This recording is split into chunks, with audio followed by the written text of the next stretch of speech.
Thank you. Thank you for that warm introduction, and thank you for coming, all of you. I'm so glad that the weather turned nice for this. I'm talking about the Dobbs decision today, and I just have to remember how to do this, okay? Didn't work. Okay, we'll do this. To my next slide. Whoops, went too far. Okay, I'll get handy on that pretty soon. Roe and Dobbs, two very different decisions. In 1973, the Roe decision cited Anglo-American common law, a body of court decisions constituting precedent that then got summarized in legal treatises over time. That's the common law. And the common law held that abortion was punishable only after quickening, the midpoint in pregnancy when a mother felt the child stir. And I'll give you a fuller discussion of quickening in a slide or two. Common law prevailed in colonial British America throughout the Revolutionary period and up to the 1820s, when states slowly began to embed abortion law into their statute laws. Some states made the common law their statute law, adopted it wholesale. For example, Mississippi, the state in question in the Dobbs decision, decided that the common law, which didn't punish abortions before quickening, was good enough to be their state law, and they didn't change it until 1952. So think about that. Other states penalized pre-quickened abortions when they wrote their new law, but they gave those laws a much lighter penalty in the first half of pregnancy. And then there were other states that abandoned any dispensation for quickening, or appear to have done that by saying any woman pregnant, and we'll be talking more about the statutes. The Roe decision pointed to the common law as evidence that women in the early pregnancy period had an opportunity to make this choice. Those are Blackman's words in the decision. It was a choice that women had an opportunity to make. In other words, he was pointing to the congruence between practice, tradition, we could call it, in early America, and the modern permission for women to be autonomous in their decisions about pregnancy termination in the first trimester, anyway, for the modern period. He was building a kind of traditions argument there. Dobbs was very different. Dobbs came on the scene in 2022 and totally disagreed. The opinion written by Alito, I'll call it the Dobbs decision, but Alito's is really the one I'm focusing on here, acknowledged that pre-quickening abortion was not punished at common law, but he nevertheless insisted that pregnancy termination at any stage was always impermissible and disapproved. Here's a nice quote from him. "An unbroken tradition of prohibiting abortion on pain of criminal punishment has persisted from the earliest days of the common law until 1973. That's a pretty blanket statement there. His reach back to the early days of the common law took him back to the 15th century in some of the citations he made, and many of you might remember that Saturday Night Live created a very funny opening skit around the idea of medieval people discussing abortion. If you haven't seen it, it's really one worth watching. The sprinkling of cases he referred to in the brief that came from those early times were mostly battery cases involving fetal death, according to the medieval scholars who've really explored them. These were precedents of whatever they were precedents of. They were unknown in 19th century America, unknown in 18th century America, in fact. So they really, it's hard to believe that they could have had a controlling influence on behavior then. Far more appropriate is the Dobbs emphasis on the actual statutes governing abortion in the 19th century, and that's going to be one of my key themes today. On this evidence, Alito claimed that a right to abortion is not deeply rooted in the nation's history and traditions. I'll come back to that statement a number of times. Let's see if I can get it to go this way now. I just wasn't pointing it in the right way. Okay, so let's examine this phrase, history and traditions. It may sound general and vague, but actually it has a very specific legal meaning. The 14th Amendment to the Constitution is the crucial text here. It was ratified in 1868, and it was the second of 3 amendments dealing with the end of slavery. The abolition of slavery, the 14th Amendment promising certain rights to newly emancipated people, and then the 15th Amendment promising specifically voting rights. The 14th Amendment is the biggie. It was, should I quote you the whole first section of that amendment, or maybe you all have it memorized. I always told my students to memorize it. The operative phrase is the one that's on the screen, but let me just give you the whole thing. All persons born or naturalized in the United States and subject to the jurisdiction thereof are citizens of the United States and of the state wherein they reside. No state shall make or enforce any law which shall abridge the privileges or immunities of citizens of the United States, nor shall any state deprive any person of life, liberty, or property without due process of law, nor deny to any person within its jurisdiction the equal protection of the laws. This history and traditions argument is based on the phrase I've captured up there, and you might recognize that phrase because it's also in the Fifth Amendment to the Constitution. You know, we think of taking the Fifth as just getting out of testifying, but there are a lot of other things packed into that amendment too, and a due process clause is part of it. A small set of really important court decisions starting in the 1960s held that state and federal governments could not interfere with certain private activities, including birth control for married people, the Griswold decision, and then followed a few years, 7 years later, by one that held that birth control should be accessible to the unmarried. A decision outlawing laws against sodomy came in under this provision. Marriage choice came under this provision, the right to marry across races and the right to marry same-sex marriage. And part of what we heard at the time is there's kind of a concept of privacy, intimate decisions that the government has no right to interfere in. But if you look to the Constitution to situate that right to privacy, one of the key places is this clause here, where these activities were construed as liberties that the government doesn't have a right to interfere in. In 1997, however, another SCOTUS case came forward. I think it was a case about physician-assisted suicide. And the claim there was to try to make that also one of these privacy amendments, the right to make that decision under this liberty phrase.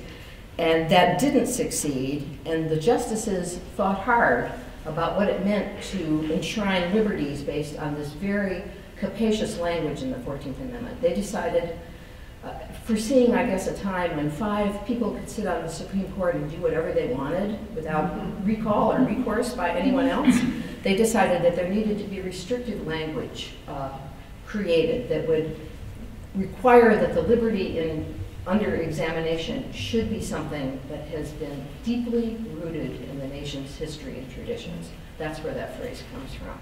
And that's why, on the last slide, the Dobbs decision writes, this abortion right is not deeply rooted in the nation's history and traditions. So that's a crucial argument there.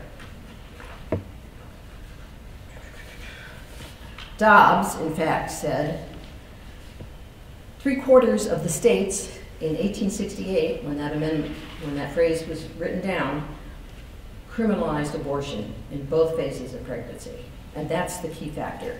Clearly, the men who wrote and ratified the 14th Amendment did not see it as permitting abortion because the landscape of their day, if they looked around them, 3/4 of the states prohibited abortion. So there's no way that abortion should qualify here. That's a very key argument in Dobbs. So this is a recap kind of thing. An unbroken tradition of prohibiting abortion on pain of criminal punishment. That's one of the things that Dobbs claims that I'll be taking on today.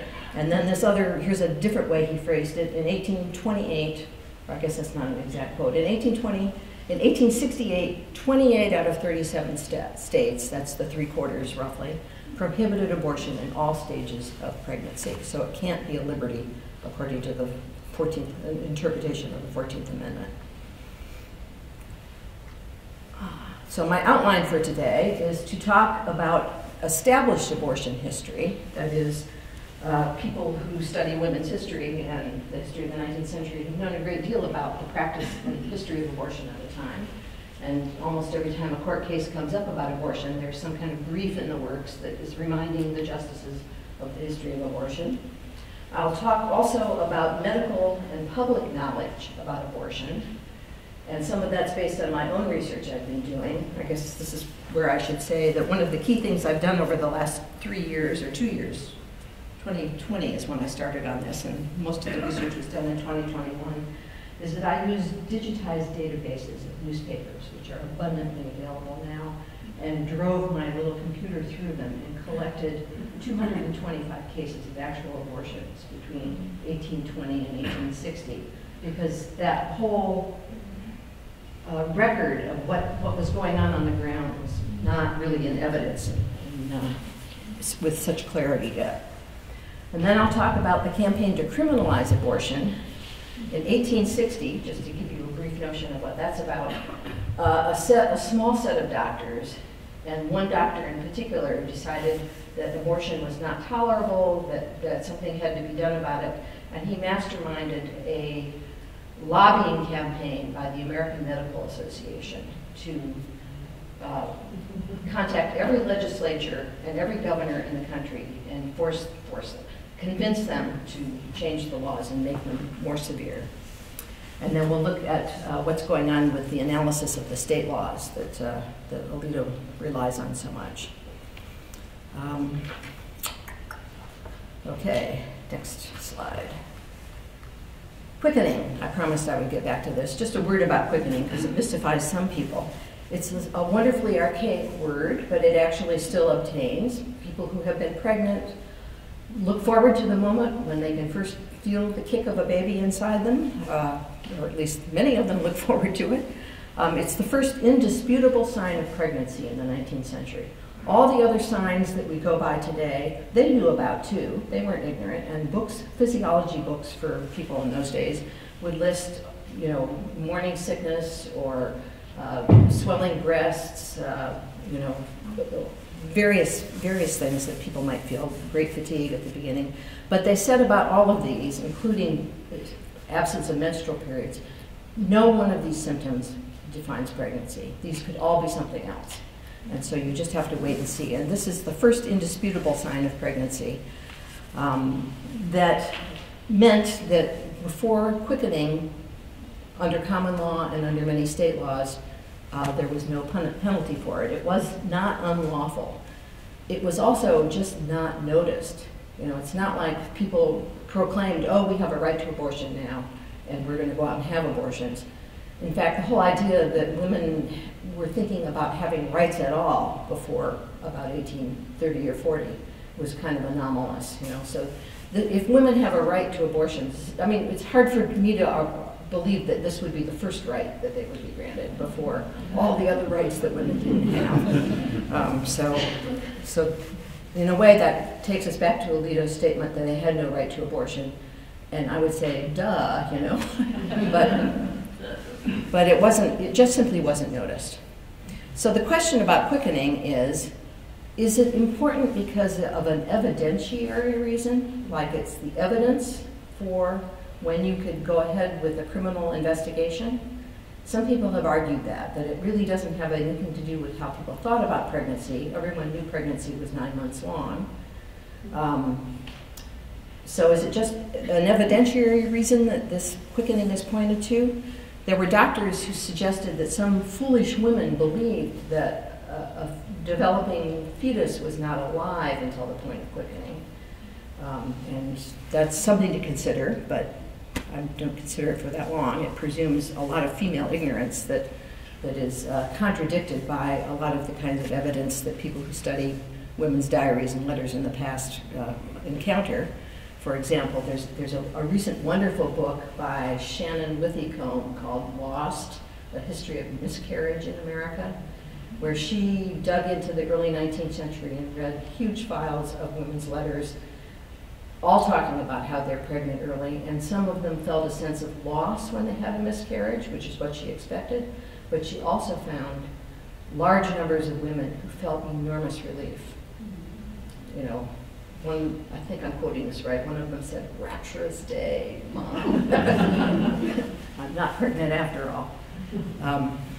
So was it evidentiary? Was it just ignorance? Or was there a sense that before that quickening period, whatever's growing in there is not yet fully human?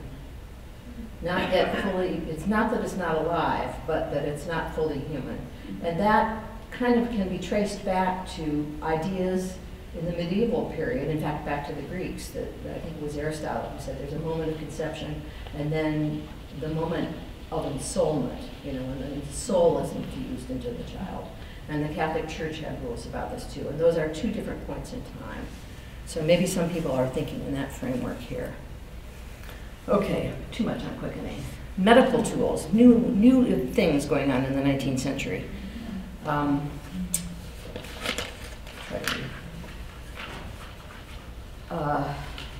Pages stuck together.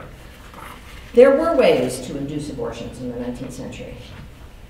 And I should say for a moment that the word abortion itself was already a word much in play in medical books because it meant a miscarriage.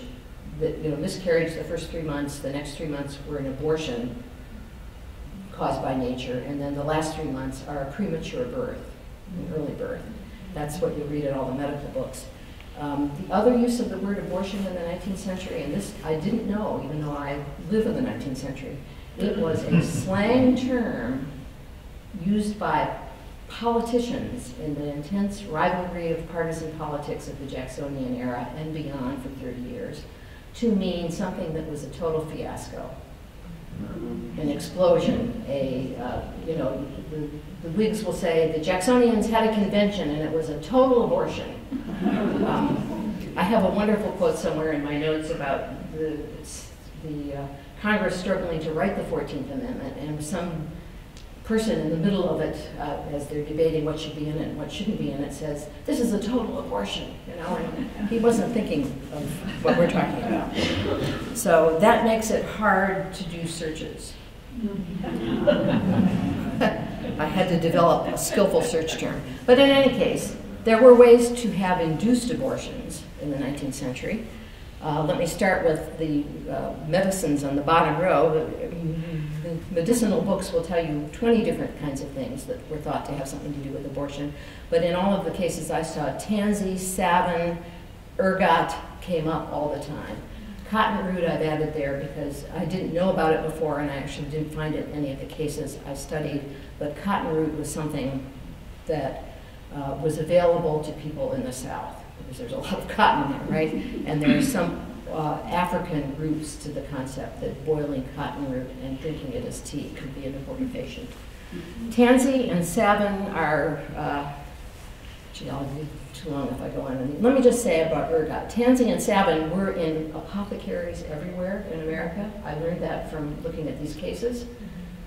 You know, when people say, "Where did you get it?" Well, it was down at the drugstore at the corner. You didn't need a prescription for it. And tansy and savin had a lot of other uses, and some of them were uses that you apply to the skin.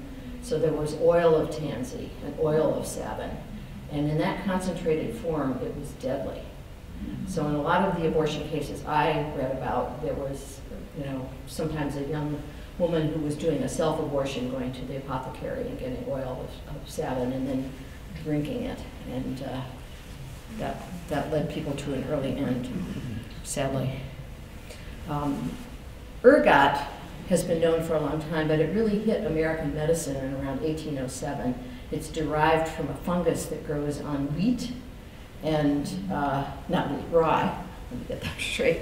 And it has hallucinogenic properties. There's some connections to LSD in the chemistry of it, but it also induces uterine contractions. And it's the one drug that really does that. It was used a lot by doctors who wanted to speed up labors. And there was debate in the medical literature about whether it was sufficient to speed up a labor early in pregnancy to produce an abortion or not. The problem with all of these medicines is that there's no regularization to the doses and the, you know, how effective they are. So there's a lot of guesswork in medicines in the 19th century, but there were these things available. There were new tools that doctors had, and maybe to speed things up, I'll just talk about the uterine sound. But these other things, the speculum and the uterine sound, were both 19th century inventions in their streamlined form. The uterine sound was used to explore the uterus. It might be necessary if you think a woman has tumors or something blocking her cervix. You want to see if it's blocked up. There was a lot of talk in medical books about false pregnancies. And a false pregnancy was something where a woman actually exhibited signs of pregnancy for a couple of months, but then if you were able to get something out of her uterus, you would have a product that they called a mole, M-O-L-E, that we now would recognize is an embryo that developed to a certain point and then stopped developing. But at that time, they thought this was like a monstrous birth, right? This is something that had to be removed. So there's a concept there of aggressive medicine, not watchful waiting. You go in there and figure out what's wrong and take it out. So it was a legitimate medical tool to have around. Let me speed through these here. There's one more gadget over there, a galvanic device of the late 1840s and beyond that was used in a number of different features of medicine. Some that I know about from my reading involved nocturnal emissions for men, curing that, or erectile dysfunction. But for women, I've come across abortion cases where the doctors would put one lead on the uterus and the other on the small of the back and pass a current through, trying to stimulate uterine contractions. So that gives you a sense of the inventive technology of the 19th century. Medical training was proceeding apace in America. Medical colleges were founded starting in, I think, the 1760s in Philadelphia. Philadelphia became one of the leading centers of medicine in this country. New York quickly followed that, and Boston beyond that. But there were lots of little small schools founded everywhere in the 1830s and 40s. Medical schools were not, difficult to achieve, difficult to get into. In fact, sometimes it was absurdly easy to get into them. You had to have 3 years of an apprenticeship to a doctor, like your country doctor in your town, who would then write you a note, and then you could get into medical school. And the medical training in most of these schools was 1 year, and in some of them 1 semester. So, the body of knowledge that was being imparted was limited by time. And then after that, you would learn a lot in practice, and you would learn a lot from your other colleagues in medicine too. Male midwifery becomes a very important thing in the 1820s and 30s. Midwives had customarily proceeded with care for women and all of whatever, especially in childbirth. And they continued to, after this time, they continued up until into the early 20th century, more children delivered by midwives than by physicians. But it's in the early 1820s and 30s that male inroads start to be had here. Male midwives, male midwifery, and finally the term obstetrician comes into being. And these are men who are claiming specialized knowledge and specialized surgical knowledge that the midwives typically wouldn't have had. The tools on the last page were part of medical doctors' tool kits and not so much the midwives here. Medical journals sprang up everywhere. This is the century of cheap print and easy production of materials. So there are 50 or maybe 100 different medical journals flourishing everywhere. This is the place to go for the conversation between doctors. Some of them are case studies of a particular case. Some of them are arguing with someone else. It's really a great source of information. And then medical societies are providing the infrastructure for an institutionalized organization of doctors. And I find medical societies popping up in counties in 1800 and 1820. There are ways for doctors to get together monthly to talk about what's going on, to trade stories about treatments, and to discipline members who get out of line. So that's important. There was no licensing of doctors in this era. So we have greater professionalization going on. We have bodies of written work. We can consult for to find out about what people are thinking about things here. Let me move on here. Amenorrhea is one of the things that comes up in these medical books when you read them. And this is, I think, has not been emphasized enough. I was really struck when I started reading that in every medical book, every obstetrical textbook starts with a chapter on amenorrhea, followed by another chapter on dysmenorrhea. Amenorrhea is absence of menstrual periods, and dysmenorrhea is pain with menstrual periods. And these are things that doctors are directed to treat here. So let me just read this one case, this one text from 1858. We may hence understand why menstruation is, as all experiences testifies, so essential to female health. Why, when it is morbidly suppressed, the whole system suffers, and when it is restored, the glow of health revisits the cheeks. So he treats his patients with the uterine probe. I guess the first step in treating a patient with blocked menstrual periods often was to bleed them from the leg, because under the old Galenic system of medicine, the suppression of blood from the uterus is like the suppression of blood in your whole body, and they have to bleed you, and that will help relieve some of the pressure. But if that doesn't work, then you can go on to local treatments and local aggressive treatments with a uterine probe. You might treat a patient that way and send her home, and goodness, a day or two later, she will report that it's success. Her period has resumed. To us moderns, the suppression of menstruation quickly suggests pregnancy, but it didn't to them, because they knew it could be other things. They worried that it could be other things. And it's been kind of a missing piece in our story of abortion, I think. One last thing, I picked this quote from this guy, Dr. Henry Miller, because in 1860, he was the president of the AMA. Keep that in mind. And he's treating, and this book is 1858, he's treating women who come in downcast and leave with a bright cheek, because they're, even though probably it was very painful, right? So then, public knowledge. Well, the first place we find a lot of public knowledge are the advertising columns in newspapers. And so here is Madame Dupay in Boston in 1848, female monthly pills, the sure and never-failing regulator of the menses and remover of menstrual obstruction. Madame Dupay cautions married ladies against the use of these in pregnancy. So the newspapers are really quite full of these things. These ads, it comes along with a significant development in journalism in the 19th century. I have written about this in other works.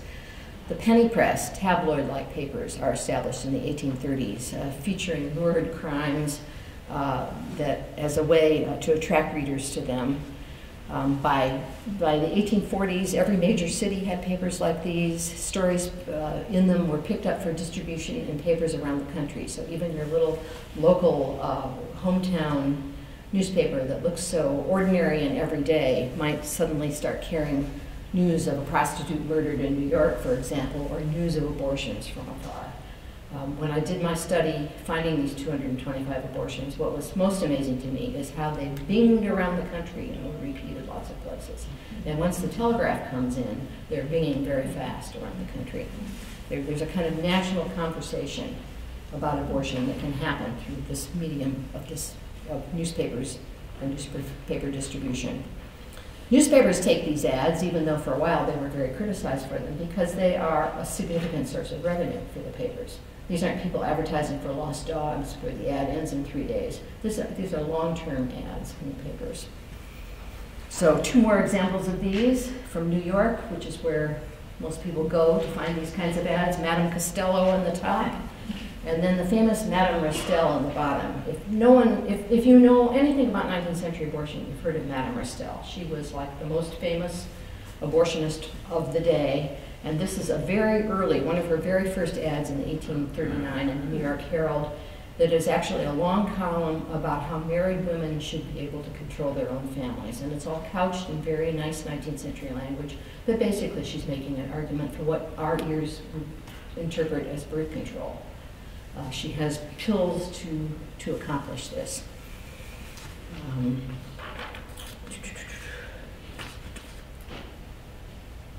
And at that time in the 1830s, there were other writers publishing pamphlets about birth control. Really, the 1830s are the first moment when there's some kind of discussion about birth control going on in print. Doctors don't talk about it at all, but the people writing these pamphlets, by and large, are political radicals of one kind or another, often out of the Owenite movement in England. Okay, what we have next is a cartoon that was on the flyer for this lecture. So maybe if you got that flyer, you'll have a chance to study it more and read all the funny balloons over people's heads there. In the interest of time, I'm going to be brief on this. This is from 1840. She's only been in business for a year or two. She went on to be in business for 40 years in New York, 35 years. In all that time, she was only arrested 4 times. She runs a house with 4 floors, women in it, but 4 times she was arrested. Twice she was acquitted. Once she was convicted, but the jury stepped down the charge from a post-quickening to a pre-quickening, so she got a much lighter sentence. And the last time when she was convicted and was about to be incarcerated, she cut her throat and died. So she gets to be famous for a lot of reasons. That was in the 1870s when the Comstock, she was actually, what's the word, hit up for the moment where she broke the law was with Anthony Comstock, the famous vice reformer, standing right in front of her asking, and she didn't recognize him, unfortunately. So anyway, I guess the one joke I'll tell you about this is I like that man over on the side, the outdoor shot, the rakish looking man who's inquiring at the window for Susan and Ellen. He's got 2 women upstairs and he's asking about their progress. So that's one joke in there. The other is that she's feeling the belly of a fat man and saying something, but the artist has depicted 5 other women in the background who all are significantly pregnant looking. Madame Restell typically turned down late-term abortions. She didn't want to do them. She tried to stick with women who were in early stages of pregnancy, pre-quickening. I know that from some of the cases that I have found her in. I guess there were probably times when she did a late-term abortion. There is a new book coming out on Madame Restell. I would have thought the last word had already been said about her, but there's a wonderful new book that will be out next fall that I've read, where the author, a guy named Nick Surrett from the University of Kansas, has actually found a beautiful ivory miniature of Madame Restell on her face. Every other depiction we have of her, other than this one, presents her as a devilish woman, you know, a hag, a witch of some kind. But one last thing on this picture, somebody made this, somebody hand-colored it, somebody bought it. Who would buy it and what would they do with it? That's something to think about. It's probably, the original is about this big by this big. Okay, everything I've told you so far except the amenorrhea part, we've known for 40 years. In 1979, James Moore wrote a wonderful, brilliant, and important book called Abortion in America. And this is what we have relied upon as kind of the Bible of abortion history. He talks about the statutes. He goes through all of the statutes in the states. He talks about some famous cases that made the papers.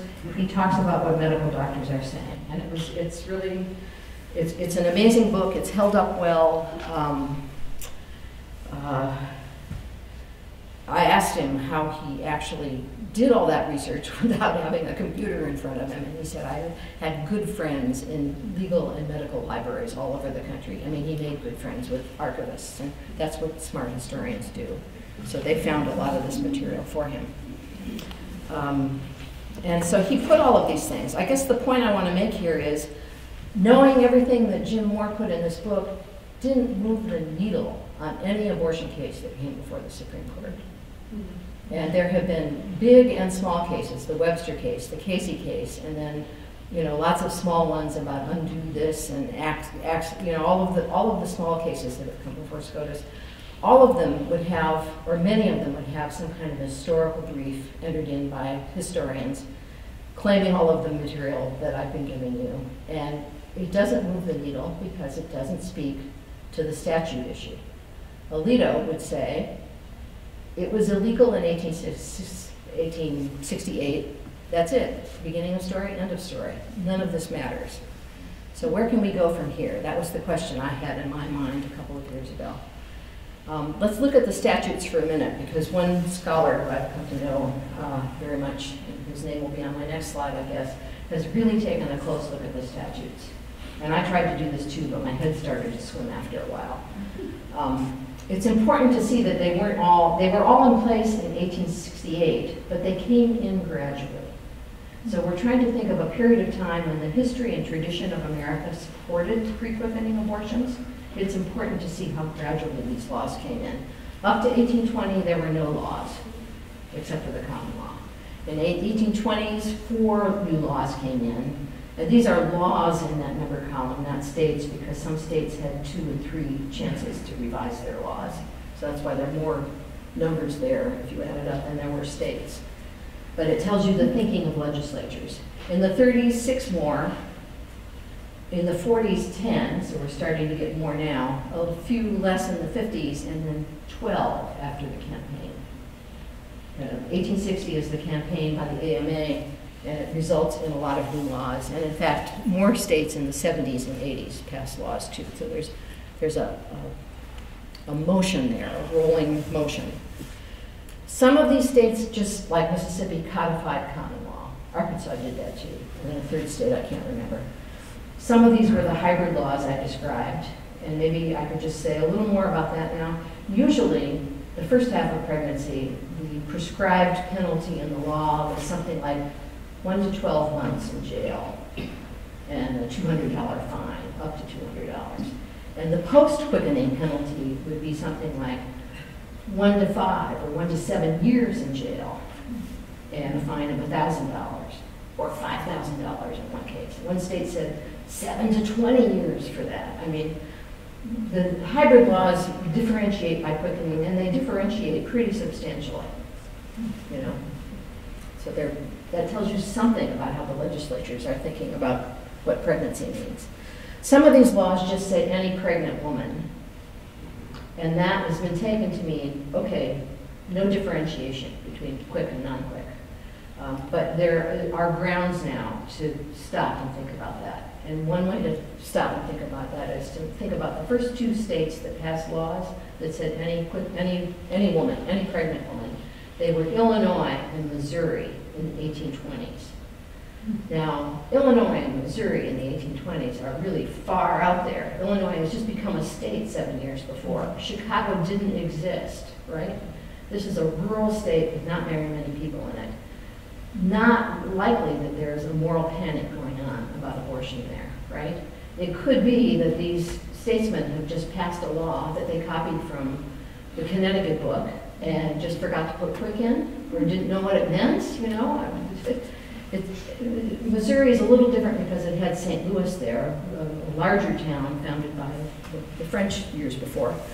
But still, in the same way, there's reason to question what they really meant. I mean, what they might have meant, any pregnant woman, any woman you know to be pregnant. And since no one can really know that a woman's pregnant until she's into the 3rd month, you know, what does it mean then? So that's the kind of way that you can start interpreting these statutes. In the Dobbs decision, it's just statute, check the box, that's it. You know, not a lot of discussion of what's in the statutes.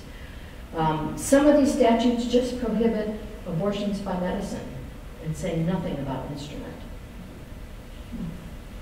Right? And so does that mean an instrument is allowed?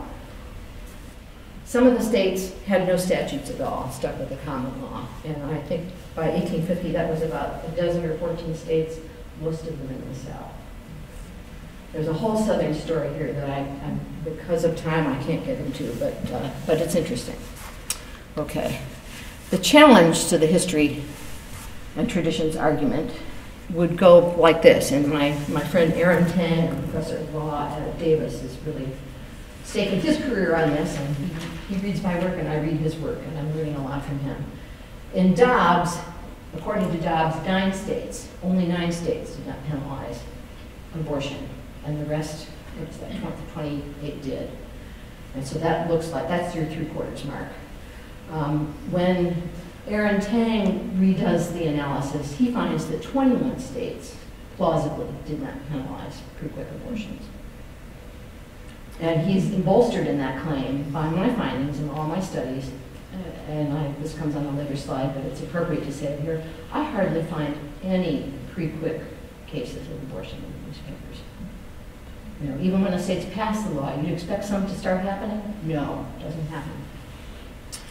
Another way to challenge the history and traditions part that I toyed with for a while, but I'm not sure it really works, is to not use 1868 as the line in the sand, but to use 1859 as that line date.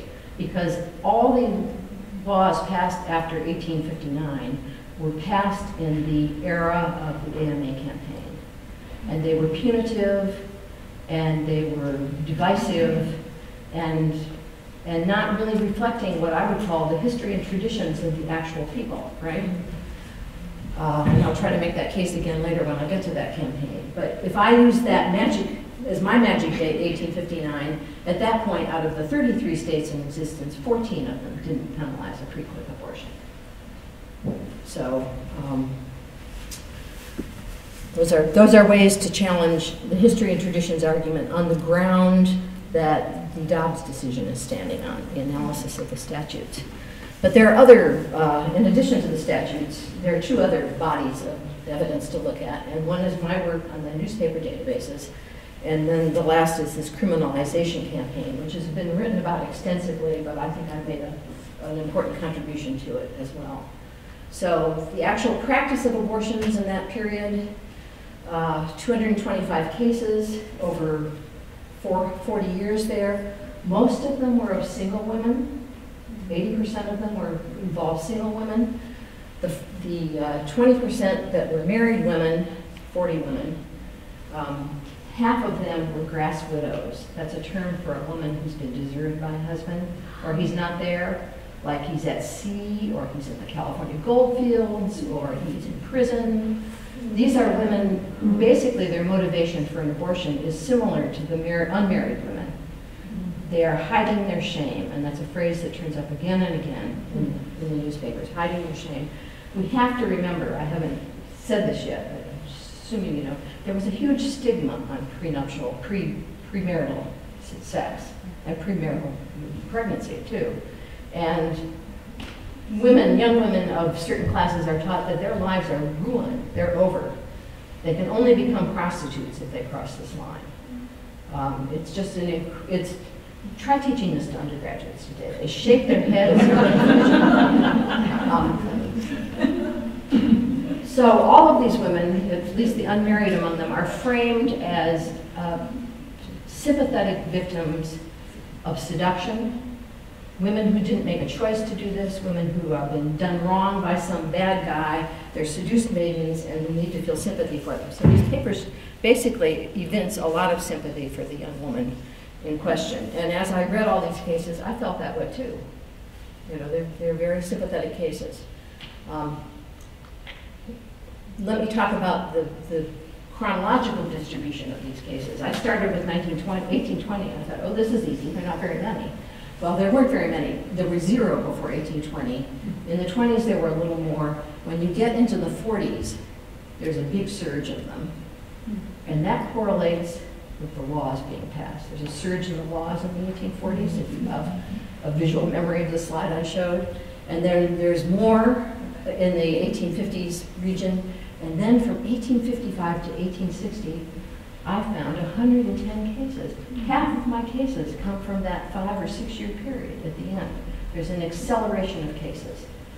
Partly that's because the population is growing, there are more newspapers, you know, more of this and more of that. That would account for some of it, but that's a pretty astonishing acceleration that I think has to do with, well, I'm not sure what it has to do with. There are more people being caught, more people, whatever. I mean, well, here it's on this slide too. Most of the sources for these stories originate with the coroner's jury.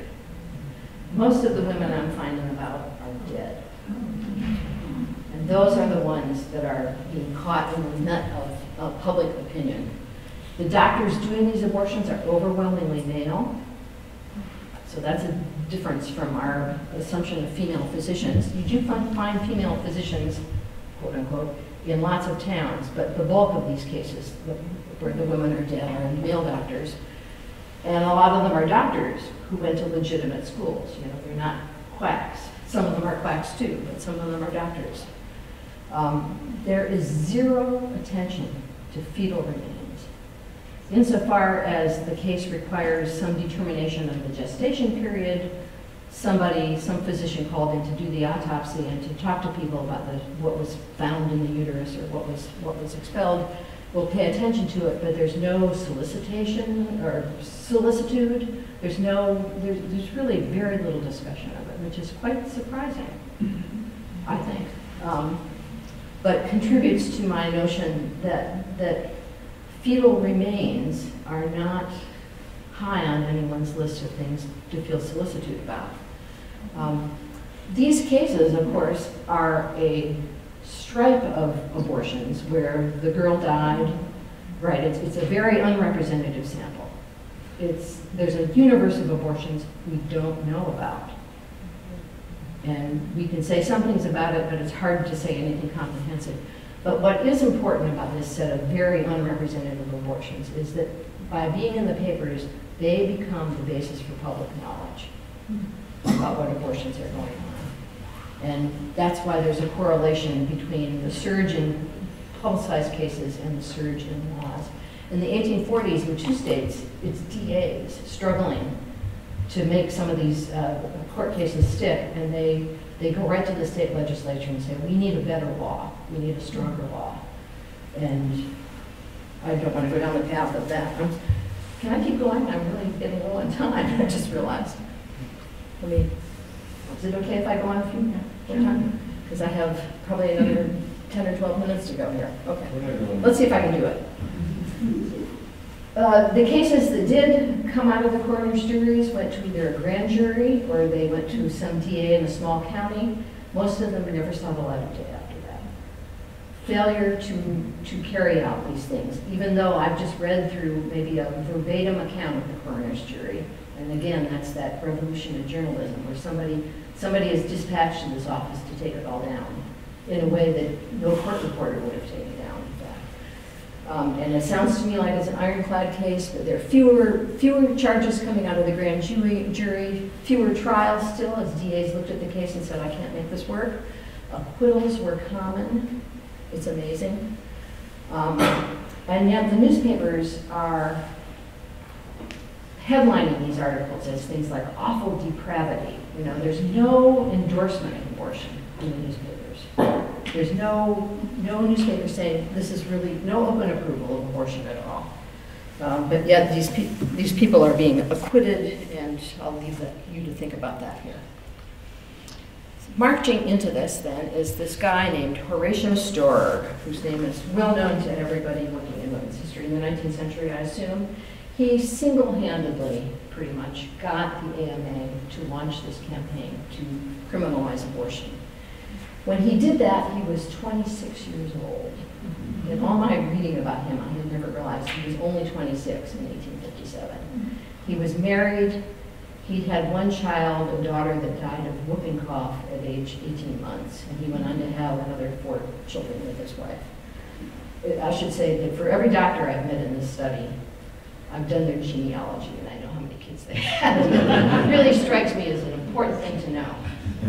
Okay, so Storer was horrified by abortion.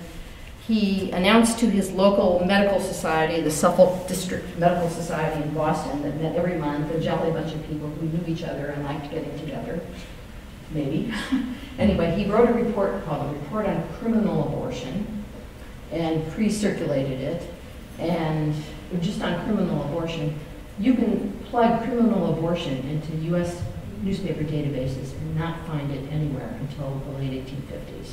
You know, somebody has got a word for something now, and it's being conceptualized in a new way with this new term. It's all over British newspapers at that time, but not American newspapers. So he puts criminal abortion on the front of his little proposal, which is a proposal for talking about abortion and for changing the Massachusetts state laws. He had done a study of Massachusetts state laws, and there had been a hybrid law passed in Massachusetts in 1845, but between 1845 and 1858, not a single person had been convicted under it. Lack of convictions, major. And he said, there's something really wrong with this law, and we've got to fix it.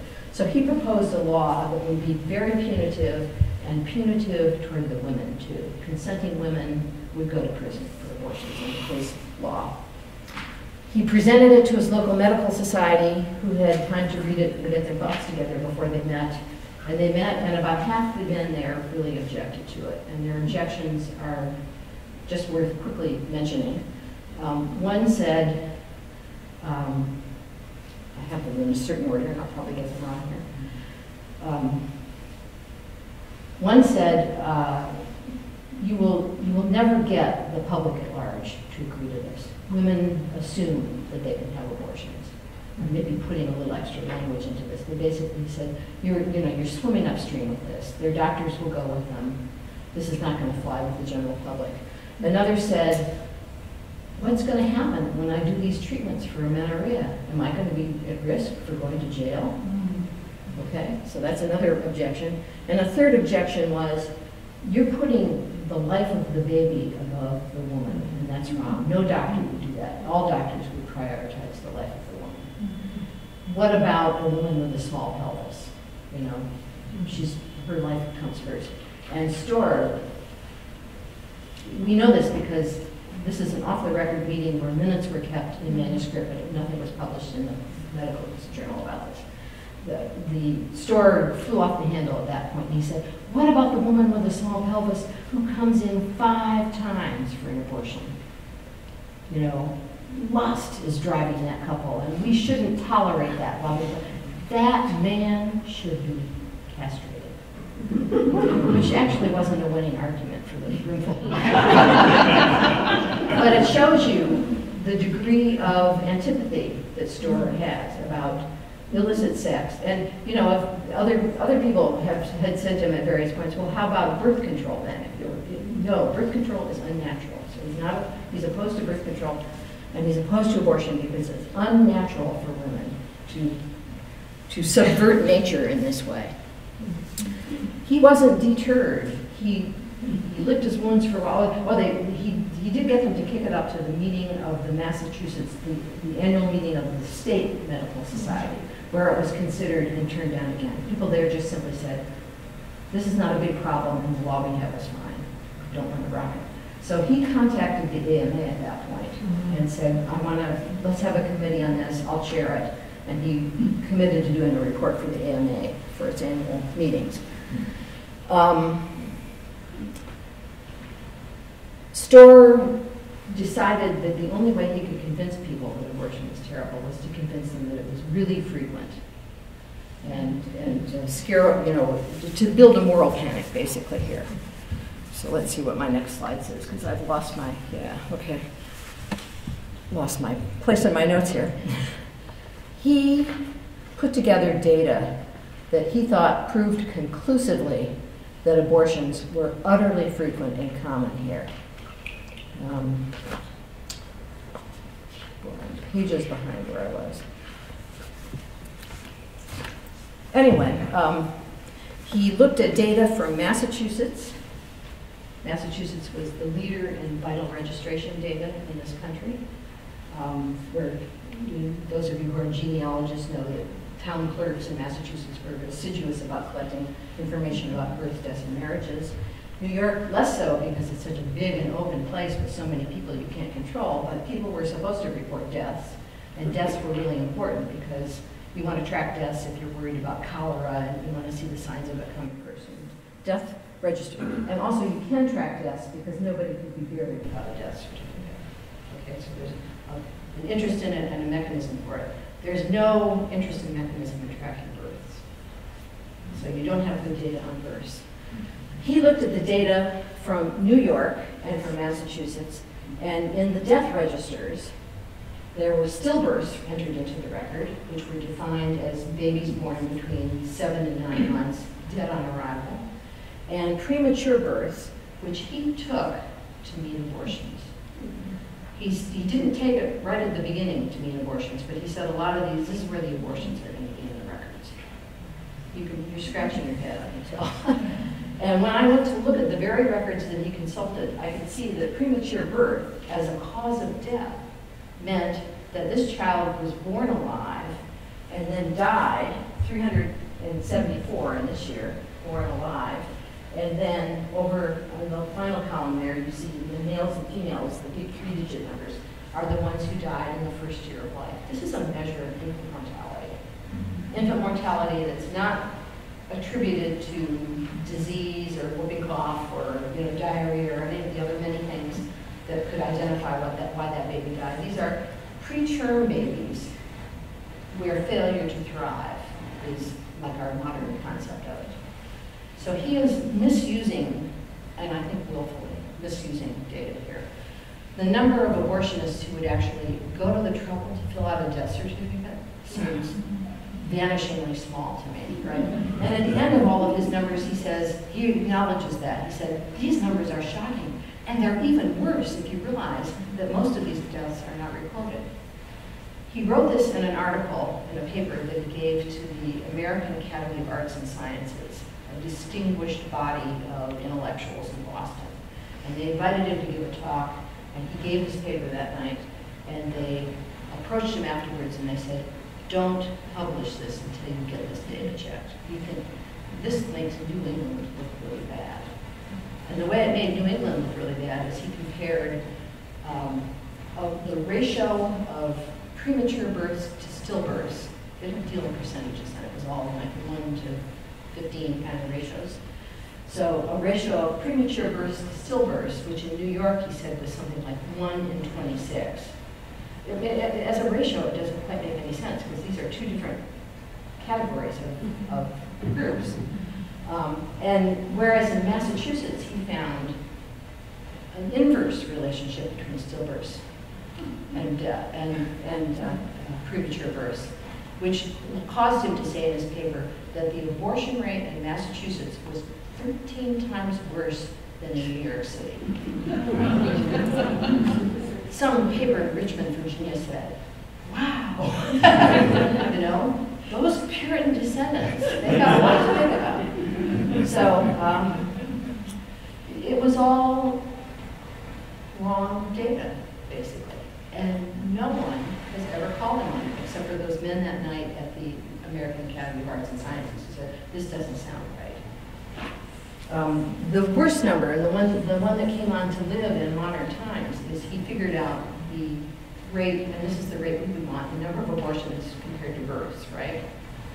That's the way we measure abortions now. And so for New York, it was 1 abortion for every 40.4 births. And of course, the abortion figure wasn't right, and the number of births wasn't right. I think demographers can show that it was about half what it should have been in the records. So he takes these two false numbers and puts them together, and it's 1 out of 40. He publishes this essay 6 different times in the space of a decade. One time, it is published and sent to every state legislature in the country and every governor. It's part of the lobbyist packet. Every state medical society got a copy. So it had a lot, it traveled a lot. And in the last time that he printed it, there was a typo. It said it was 1 abortion out of every 4.04 births. It doesn't know it was moved. And that is the number that was repeated in textbooks then, and it was repeated in Jim Moore's book. You know, we all accepted that as some kind of real number. I'm not saying that abortion didn't exist in the 19th century. I'm just saying they had no way to measure it, and we should not accept any of their numbers. And a number like that is going to cause consternation, and it did. And the consternation took this form. Let's see if I've got it here. We're getting close to the end. This false data impugned women. That's what the Academy of Arts and Sciences didn't like. It's calling them, you know, murderers, basically. It was used by people to talk about how immigrants are going to take over this country, and that's implicit in what Storer had said too. This is a little takeout from an article called Dying Out from a Baptist newspaper, the Christian Era. It went on in a great column, a great length in a column about how the Teutonic and the Celtic races are going to take over. And it's going to happen sooner than you think. And then he had this wonderful paragraph about colored mothers too. And he was an abolitionist type leaning editor. And so I think he wasn't casting aspersions on this this population switch that was about to happen. But he's basically saying here, we need to look at the newly emancipated people in the South and to see to it that the children of colored mothers are provided with all the means of culture preparatory to their future work. They're going to take over the country, and we need to start educating them to do that. So it's kind of a lofty thought if you think that the sky is falling on the white birth rate, the Anglo-Saxon native-born birth rate. But you know, you can imagine how that hit the readers of the paper too. It plays on every theme you could think of that would make it kind of radioactive to have these ideas. All of this was packed into the brief that I participated in the research for Dobbs. And Alito gave it about one paragraph. He said, we can't know what was in the hearts and minds of these legislatures as they voted for this. And I'm thinking, oh, but you seem to know. We can't know what was in their hearts because we don't have a survey of them. And for the people like Horatio Story said, they were sincere. They were sincere.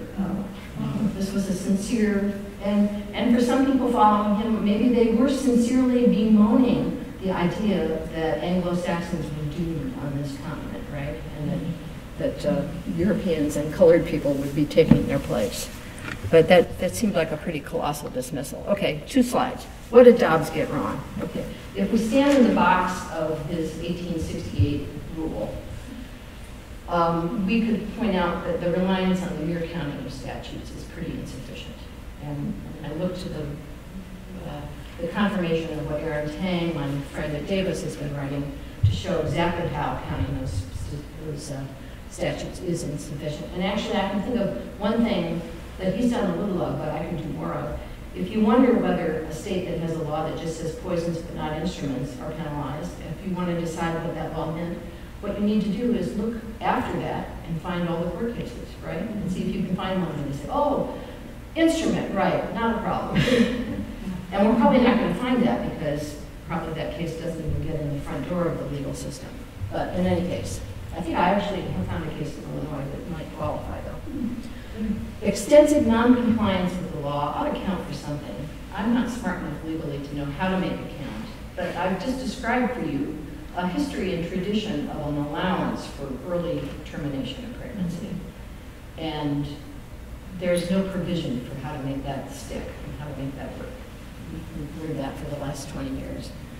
But, well, lenient, tolerant attitudes, and the next to no pre-quip abortions in the court really, to me, speaks of a culture that doesn't penalize this. There's not this consistent centuries-long record of prohibition and severe penalty for abortion under those circumstances. And then the bad faith of the AMA in changing all this needs to be acknowledged in some way, too. So my last slide, let's go outside the box that Alito has provided for us to think of it. Pinning reproductive rights to that moment in time puts us, endangers us by invoking gender stereotypes and racial and ethnic stereotypes that are impermissible now in making laws, right? So why should we pin ourselves to ideas that we know would be outmoded in our day, right? I have an idea. 50 years of history and tradition already exists, not in the 19th century, but in the 20th century. Why doesn't that count? You know, the Supreme Court decision that specified history and traditions did not say that it had to be history and traditions as of 1868. So, and if you look at those other laws that came in under that same power of the 14th Amendment, they wouldn't stand this test. Same-sex marriage, right? You know, miscegenation. I mean, these are not things that were widely practiced and approved of in the 19th century. So what's different about abortion? Alito answers that question in the end. And I'll just say what he says. He says, what's different about this law compared to these other privacy-related laws is that this is a practice that involves a second human being. And that's what distinguishes it. The dissenting opinion in Dobbs, if you haven't read it, is absolutely wonderful by the 3 dissenting judges. And they take him on this question of the narrow reasoning that would endanger these other vital and fundamental rights that we've all come to believe in. I moved from working on this Dobbs brief about a year later to helping put together a brief for the state of Michigan. And just to be brief about this, they had a law in 1846 that I knew a lot about. Then they had a law in 1931, which was one of the old-fashioned, you know, all prohibited, no therapeutic, yes, but not much else.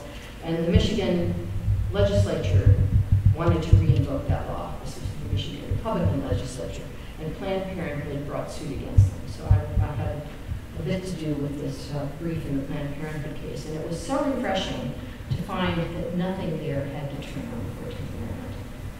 What had to turn on was showing that the law in 1931 was inconsistent with what the Michigan Constitution now said about women's rights and freedoms. And there was none of this quasi-originalist thinking going on. I haven't used that word yet. This decision by Dobbs is not fully originalist. I could explain to you maybe in a Q&A what the originalist next step would be, and there are people who are contemplating making it. But let me just stop there because I've gone way over.